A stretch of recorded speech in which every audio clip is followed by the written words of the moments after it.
स्वागत है आपका हमारे चैनल पर। आइए आज का नया टॉपिक शुरू करते हैं। आज का टॉपिक है साधारण जुकाम, जिसे इंग्लिश में बोलते हैं कॉमन कोल्ड।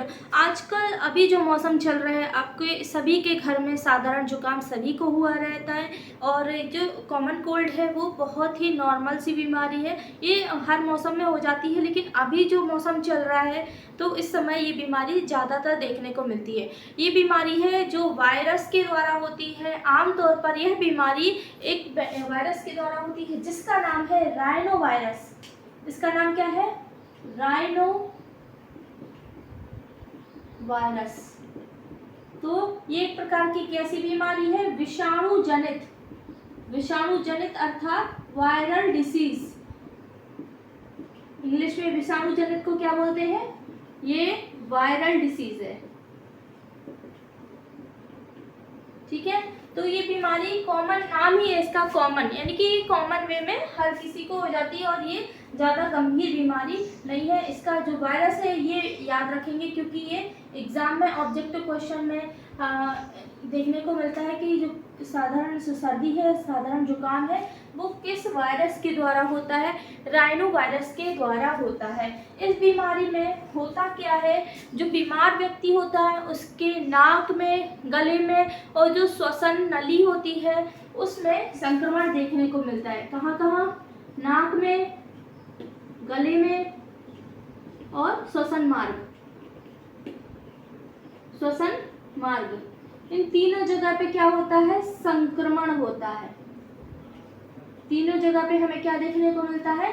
संक्रमण देखने को मिलता है। अब जब ये जो वायरस है ये संक्रमण फैलाता है तो व्यक्ति के शरीर में कौन कौन सी हमें लक्षण देखने को मिलती है, यानी कि उसमें कौन कौन से सिम्टम्स उत्पन्न हो जाते हैं वो हम देखते हैं। तो सभी को पता होगा कि जब सर्दी होती है तो क्या होता है?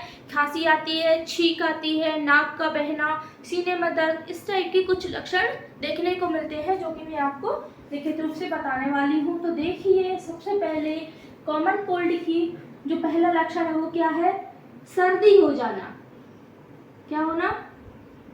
सर्दी हो जाना। अब जब सर्दी होती है तो क्या होता है? नाक का बहना, बच्चों में ज्यादातर देखने को मिलता है, कभी कभी बड़ों में भी देखने को मिलता है। और थर्ड है छींक आना, बहुत अधिक छींक आना, है ना। जब ज्यादा सर्दी हो जाती है तो बहुत ज्यादा मात्रा में भी छींक आती है। हल्का बुखार आना,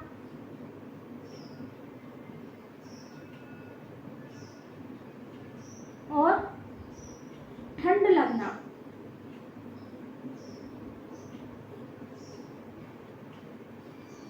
गले में खराश उत्पन्न होना,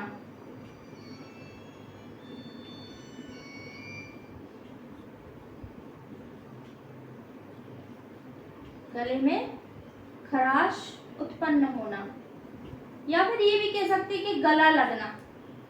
ठीक है, सीने में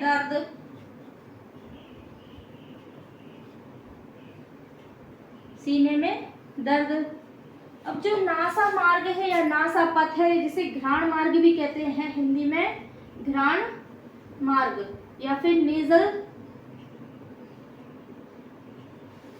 पथ या नेजल चैम्बर, या फिर एक और इसे कह सकते हैं श्वसन मार्ग। श्वसन मार्ग में क्या होती है? रुकावट आती है, मतलब कि सांस लेने में क्या होती है? कठिनाई होती है ना। या ये भी पॉइंट लिख सकते हैं कि सांस लेने में कठिनाई होती है, क्योंकि नेजल चैम्बर क्या हो जाते हैं? बंद हो जाते हैं, तो सांस लेने में कठिनाई होने लगती है।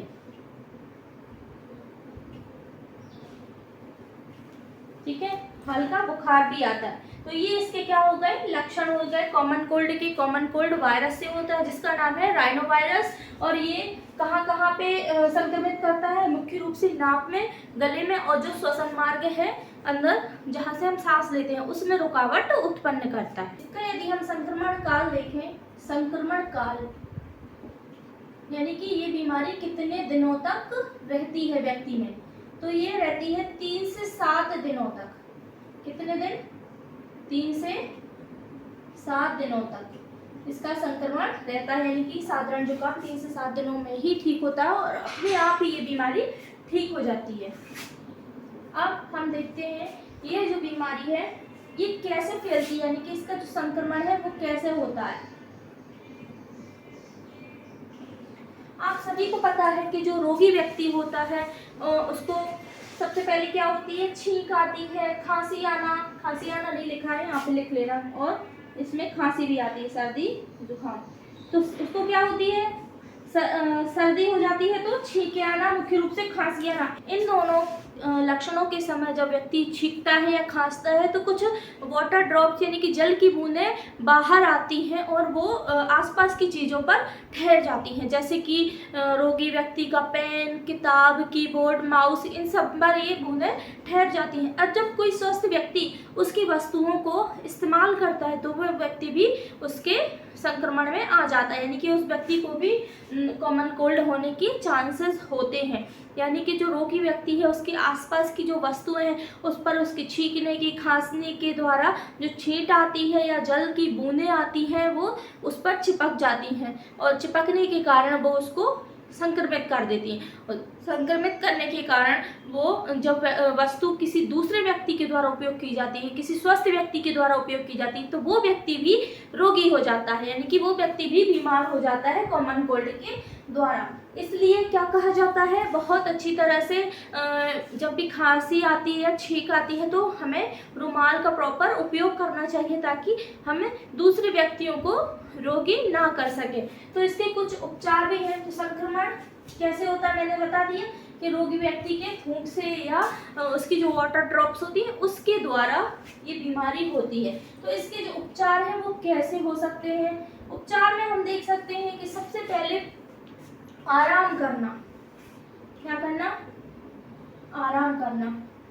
तो आराम करने से क्या होता है, बॉडी को संक्रमण यानी कि जो संक्रमण शरीर में फैल जाता है उससे लड़ने की क्षमता उत्पन्न होती है ना। और सबसे पहले हमें आराम करना चाहिए। सेकंड, हाथ मुंह को अच्छे से धोना चाहिए, हाथ मुंह को अच्छे से धोना चाहिए। ये तो नॉर्मल सी चीजें हैं जो आप सभी को पता होना चाहिए। भीड़ भाड़ वाले इलाकों में नहीं जाना चाहिए।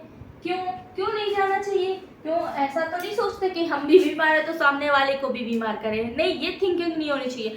ये थिंकिंग होनी चाहिए कि हम बीमार हैं और हमें ये संक्रमण आगे जाके नहीं फैलाना। इसलिए हमें एक कमरे में बैठ करके क्या करना चाहिए, रेस्ट करना चाहिए और इस बीमारी से लड़ना चाहिए, क्योंकि रेस्ट करने से ही लड़ने की क्षमता यानी कि संक्रमण से, रोगाणुओं से लड़ने की क्षमता उत्पन्न होती है। इसलिए हमें भीड़ भाड़ में नहीं जाना चाहिए, क्योंकि भीड़ भाड़ में संक्रमण फैलने का बहुत ज़्यादा खतरा होता है।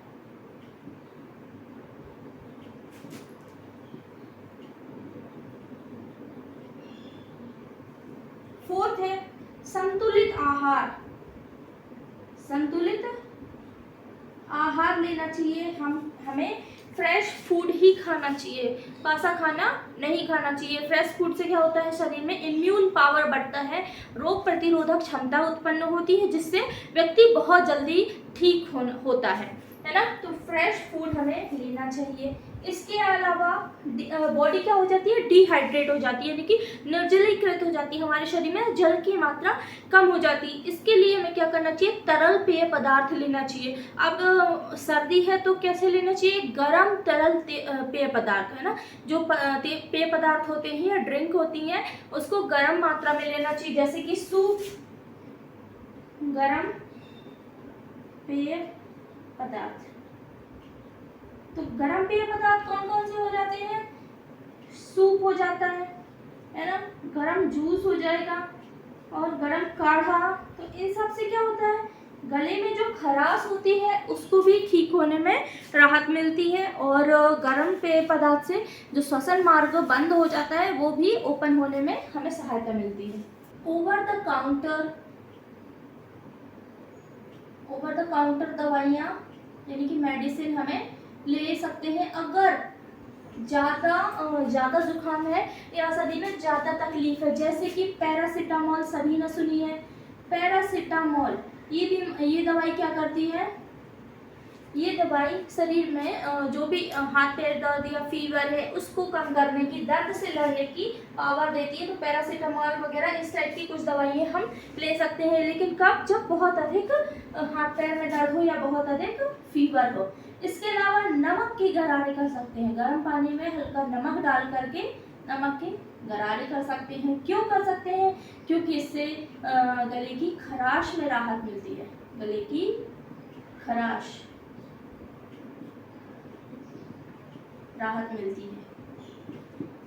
ये मैं छोटे छोटे से इजी से पॉइंट इसलिए भी बता रही हूँ ताकि जिस व्यक्ति को नहीं पता होता है वो इन सब चीज़ों का, घरेलू चीज़ों का प्रयोग करके कॉमन कोल्ड से आसानी से ठीक हो सके। इसलिए जो इजी से उपचार है हम घर पे भी कर सकते हैं वो मैं आपको बता रही हूँ। और ये अगर आप एग्ज़ाम में लिखते हैं, अगर ये चीज़ें आ जाती हैं 2 नंबर से 4 नंबर से, अगर ये चीज़ें आप पूरी तरह से लिखते हैं तो आपको पूरे मार्क्स मिलने वाले हैं, है ना। तो आप याद रखेंगे कि नमक की गरारे, ओवर द काउंटर मेडिसिन, हाथ मुंह अच्छे से धोना चाहिए, भीड़ भाड़ इलाकों में नहीं जाना चाहिए क्योंकि वहाँ पे संक्रमण का चांसेस बहुत ज़्यादा हो जाते हैं। संतुलित आहार लेना चाहिए क्योंकि इससे इम्यून पावर बढ़ता है और शरीर में रोगों से लड़ने की क्षमता उत्पन्न होती है। गर्म पेय पदार्थ है इनकी, जैसे गर्म सूप पीना चाहिए, काढ़ा पी सकते हैं जिससे गले में जो गला में रुकावट आ जाती है श्वसन मार्ग में, वो आसानी से ठीक हो सकती है। तो ये इसके कुछ लक्षण है, ये भी आप याद रखेंगे। ये क्या है? लक्षण। अब ये जो बीमारी है इससे हम बचाव कैसे कर सकते हैं, इससे रोकथाम और किस तरह से कर सकते हैं।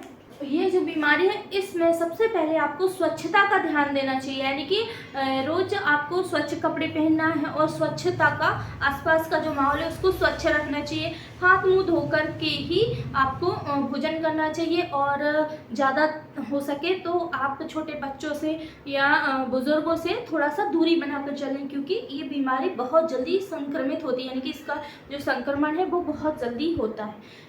तो ये याद रखेंगे। और अब इसका जो दवाइयाँ है, ट्रीटमेंट है, वो ज़्यादातर डॉक्टर्स के द्वारा सलाह दी जाती है कि ये आसानी से ठीक हो जाता है, लेकिन कभी कभी इंसिस्ट करने पर कुछ मरीजों को दवाइयाँ दे दी जाती हैं, लेकिन ये 3 से 7 दिनों में ये जो कॉमन कोल्ड है वो आसानी से ठीक हो जाता है।